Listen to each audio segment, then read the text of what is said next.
ఓం మహాగణాధిపతయే నమః. ఓం గురుభ్యో నమః. ఓం శ్రీమాత్రే నమః.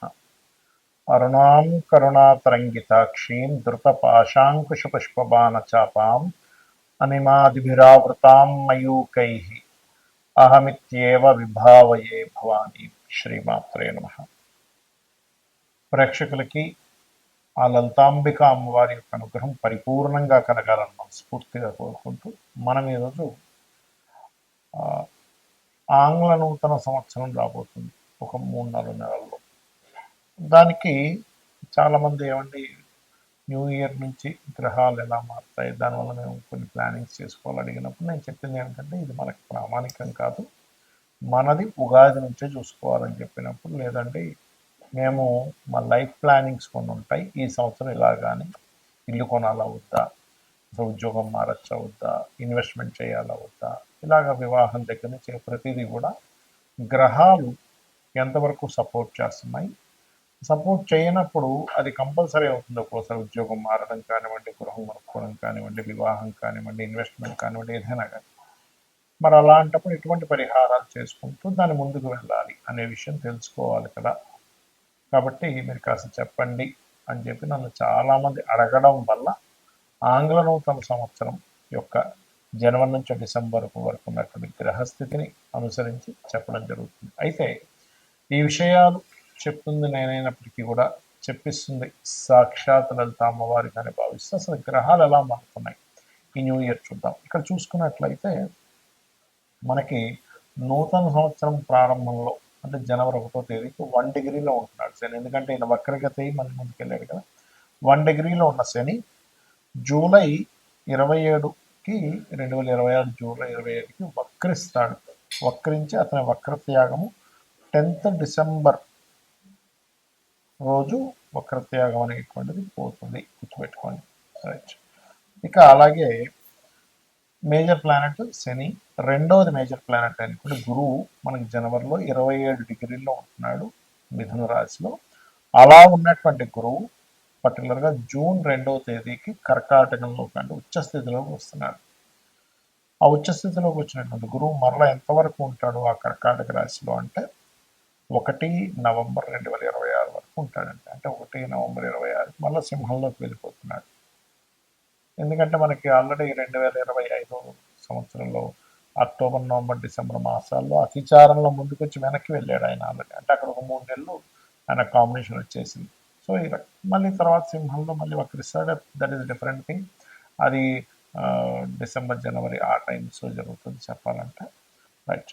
ఇక రాహుకేతువులు కూడా ఈ సంవత్సరం ఎప్పుడు మారుతున్నారు ఏమిటి అని చెప్పి చూసుకున్నట్లయితే పర్టికులర్గా ఈ రాహువు కేతువు 25 నవంబర్ 2026 వరకు సింహ కుంభరాశుల్లో ఉంటున్నారు. దాని తర్వాత ఈ కేతు కర్కాటకంలోకి వెళ్ళడము, రాహు మకరంలోకి రావడం జరుగుతుంది.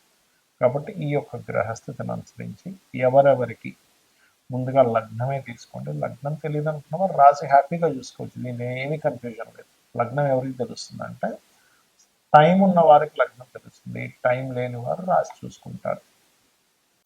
కుంభం వారికి ఈ సంవత్సరం అంతా కూడా గ్రహాలు ఎలా ఉండబోతున్నాయి 2026 జనవరి నుంచి డిసెంబర్ వరకు చూసుకుంటే మనకిక్కడ రాశిలో రాహు ఉన్నాడు కుంభం వారికి.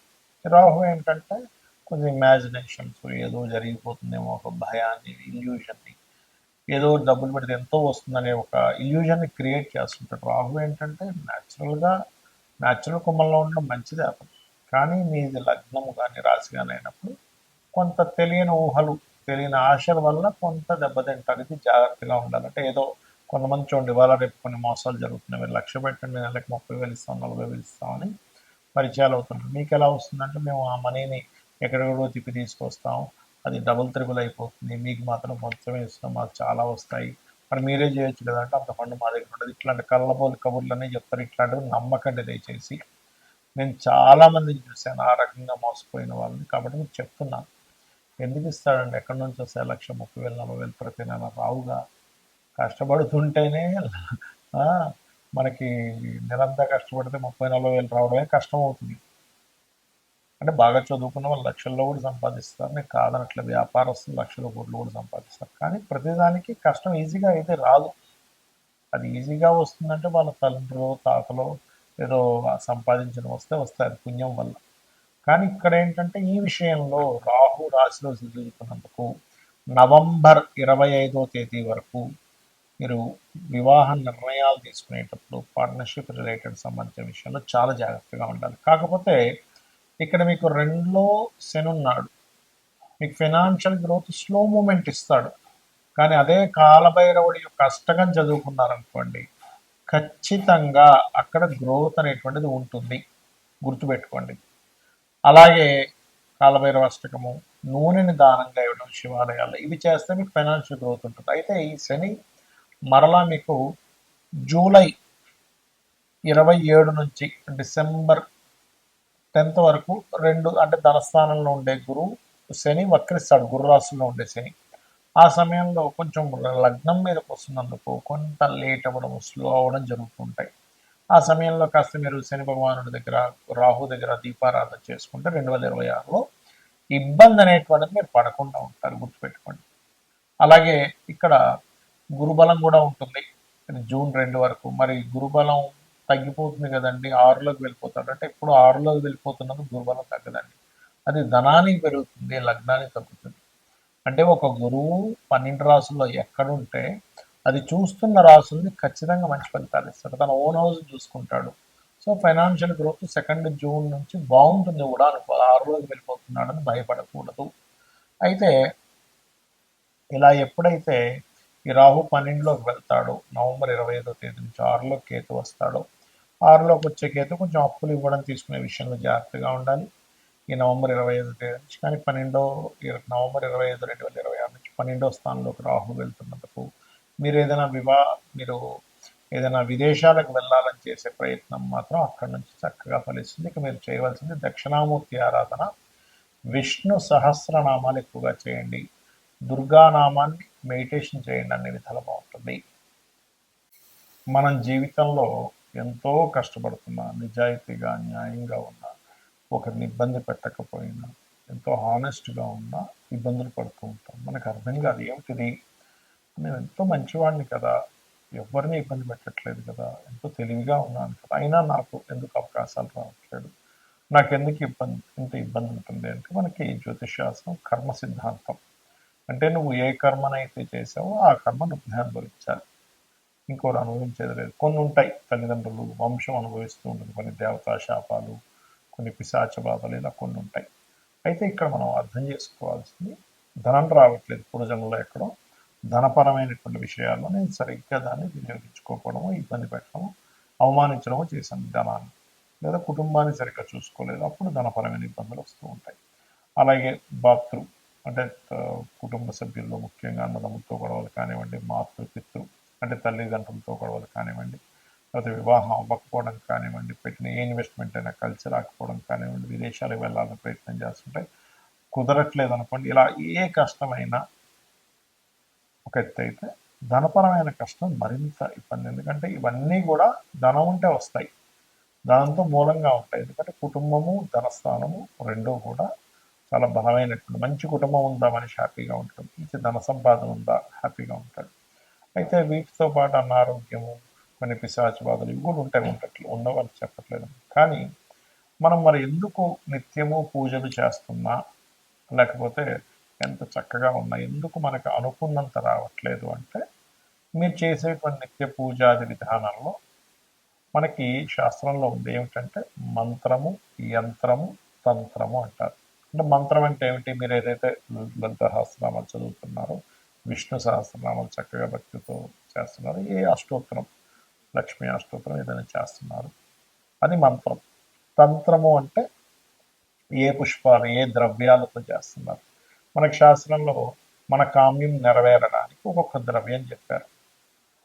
కొంతమంది అక్షింతలతో చేస్తే, మరి కొంతమంది ఎర్రటి పుష్పాలతో చేయండి, లేకపోతే ఫలానా పదార్థాలతో హోమం చేయండి, మీకు శత్రుబాధలు ఉన్నాయంటే ఇలాగా మిరపకాయలతో చేయండి, లేకపోతే మిరియాలతో చేయండి అని చెప్తూ ఉంటారు. అది ద్రవ్యం. సో తాంత్రికం అంటే అది. ఇక యంత్రము ఎంత గొప్పదంటే, మనకి మన యొక్క కర్మని కంట్రోల్ చేసేది ఉంటుంది. అయితే మనకి మార్కెట్లో కామన్గా ఇలాంటి యంత్రాలు మనకి చక్కగా లభిస్తుంటాయి, తెచ్చుకుంటారు, పూజించుకుంటుంటారు. ఈ యంత్రానికి ఉన్న శక్తిని బట్టి అంతవరకు దాని ఫలితం ఇస్తుంది. అయితే మనకి శాస్త్రంలో చెప్పింది ఏమిటి అంటే, ఈ రకంగా ఈ ప్యూర్గా లేనట్లయితే అది అంత ఫలితం ఇవ్వదు. ప్యూర్గా ఉండాలి ఎప్పుడు కూడా. మనకి ఎనీ ప్రోడక్ట్ చూడండి, అది ప్యూర్గా ఉందా లేదా, అది ఎంతవరకు బలం చూపిస్తుంది అని చూస్తూ ఉంటాం కదా. ప్యూరిటీకి ఎక్కువ నాణ్యత, ఎక్కువ కాలం మనడము, దాని ఎనర్జీ ఎక్కువగా ఉండడం జరుగుతుంది. మన అందరికీ తెలుసు. ఆర్గానిక్ ఫుడ్ కానివ్వండి, మనం వాడే ఏ వస్తువు అయినా కానీ, ఒక లెదర్ బ్యాగ్ కానివ్వండి, అన్ని కదా. అలాగే శాస్త్రంలో వెరీ క్లియర్గా ఇలా ఇది ఏమిటంటే చూసుకున్నట్లయితే చూడండి క్లియర్గా, ఇది లక్ష్మీ యంత్రం, ప్యూర్ కాపర్ అన్నమాట. ఇది ప్యూర్ కాపర్, మీరు టెస్ట్ చేయొచ్చు కూడా కావాలంటే. ఈ ప్యూర్ కాపర్ మీద మరి యంత్రం వేసుకొని తీసుకెళ్ళి ఇంట్లో పెట్టేసుకుంటే వస్తుందా అంటే అలా పనిచేయదు. మనకి చాలామంది పాపం అమాయకంగా మార్కెట్లో ఇది దొరుకుతుంది కదా అని తీసుకెళ్ళి పూజ చేసేసుకుంటారు. ఇది పూజ చేసుకున్నందుకు కొంత ఫలితం ఇస్తుంది, నేను ఇవ్వదు అని చెప్పట్లేదు. కానీ ఇదే యంత్రంలో కనుక మీరు చక్కగా దీనికి పంచవాసములు అంటారు. అంటే ధాన్యవాసము, అంటే ధాన్యంలో ఒకరోజు పెడతారు. పుష్పవాసం, పుష్పాల్లో ఒకరోజు పెడతారు కొన్ని మంత్రాలు చదివి. అలాగే జలావాసము, జలంలో కొన్ని రోజులు పెడతారు. అలాగే క్షీరావాసం, భూవాసం, ఇలా 5 వాసములు చేసినప్పుడు మీకు శక్తి వస్తుంది. ఇలా 5 వాసాలు చేసినటువంటి యంత్రానికి రుద్రాభిషేకం చేస్తారు. ఏకాదశ రుద్రాభిషేకం, సహస్ర రుద్రాభిషేకం చేసేవారు కూడా ఉంటారు. అలా చేసి కొన్ని జపాలు, కొన్ని రోజుల పాటు జపం చేసి ఈ యంత్రానికి శక్తిని చేకూరుతారు. ఈ పద్ధతి మనకి ఆలయాల్లో పెడుతూ ఉంటారు, మీరు గమనించండి. ఇప్పుడు మనకి మన రాముడి విగ్రహం పెట్టేటప్పుడు కూడా కొన్ని వేల సంఖ్యలో, కొన్ని లక్షల సంఖ్యలో జపం చేసి దానికి పెట్టారు. ప్రతి ఆలయంలోని మనకి ఆదిశంకరాచార్యులు వారు కూడా యంత్ర స్థాపనలు చేశారు, తిరుపతిలోని చాలా ప్రదేశాలు. అంటే అది ఆకర్షణ ఇస్తుంది. ఆకర్షణ ఎప్పుడైతే ఎక్కడైతే ఉంటుందో, ఎందుకంటే కుజుడు ఆకర్షణకు కారకుడు, కుజుడికి సంబంధించిన మెటల్ ఈజ్ కాపర్. కాబట్టి ఇక్కడ మీరు అర్థం చేసుకోవాల్సింది ఏంటంటే, మీరు అనుకున్నంత స్థాయికి మీరు వెళ్ళలేకపోతున్నారు, మీరు ఇంకా రీచ్ అవ్వలేకపోతున్నారు, ఎంత ధర్మంగా ఉన్నా, ఎంత కష్టపడుతున్నారు అంటే మన కర్మ అడ్డుపడుతుంది. కర్మని తొలగించేటువంటి శక్తి కుజుడికి ఉంటుంది. అంటే కుజుడు అంటే ప్రయత్నం. అందుకే నువ్వు ప్రయత్నం చేయి, నీకు గ్రహాలు కూడా అనుకూలిస్తాయి అంటూ ఉంటారు. అంటే కుజుడు ప్రయత్నం, కుజుడు కష్టపడి చేసేది, ఎలాగైనా సరే విక్టరీ అవ్వాలని. అందుకే చూడండి, ఎవరికైనా కుజుడు స్ట్రాంగ్గా ఉంటే వాళ్ళు ఈ యొక్క స్పోర్ట్స్లో రాణిస్తారు. శని ఏంటంటే కర్మకారకుడు, ఆయన మనకి శత్రువు కాదు, మన కర్మ మనకు అందిస్తున్నాడు. మనం ఒక రక్షణ కవచంగా మనం ఏర్పరచుకోవాలంటే మంత్రం, తంత్రం, యంత్రం. సో ఈ యంత్రాన్ని పెట్టుకొని మీ గోత్రనామాలతో చేయించుకొని మీరు కనుక ఇంట్లో పెట్టుకొని మీరు కనుక దానికి రోజు నిత్య అనుష్ఠానం అంటారు, పొద్దున్న సాయంత్రం చక్కగా పూజ చేసుకోవడము, దానికి నైవేద్యం కొబ్బరికాయను కొట్టచ్చు. పంచోపచార పూజ, ఏదో పెద్ద పెద్ద పూజలు ఏమక్కర్లేదు, చక్కగా పంచోపచార పూజ అంటే గంధము, పుష్పము, అదేవిధంగా నైవేద్యము, ధూపం, దీపం, భక్తి శ్రద్ధలతో కనుక చేయగలిగితే మీరు పడేటువంటి కష్టానికి ఫలితం ఉంటుంది, గుర్తుపెట్టుకోండి. అయితే ఇక్కడ ఏంటంటే మనం తీసుకునేటువంటి యంత్రం దాన్ని ఎంత ఇదిగా క్రియేట్ అవ్వాలి. ఇప్పుడు చూడండి, ఒక సిమ్ కార్డు ఉంది, మనం వెళ్ళి సిమ్ కార్డు కొనేసుకొని మనం ఫోన్లో పెట్టుకుని పని చేయదు. ఎందుకు పని చేయదు? దాన్ని అది యాక్టివ్ అవ్వలేదు. సరే యాక్టివ్ అయ్యింది, మంచి సిమ్ కార్డు తీసుకోవాలి. అంటే అలాగా మంచి సిగ్నల్స్ వచ్చే కంపెనీ తీసుకుంటాం, లేకపోతే సిగ్నల్స్ సరిగ్గా రావు.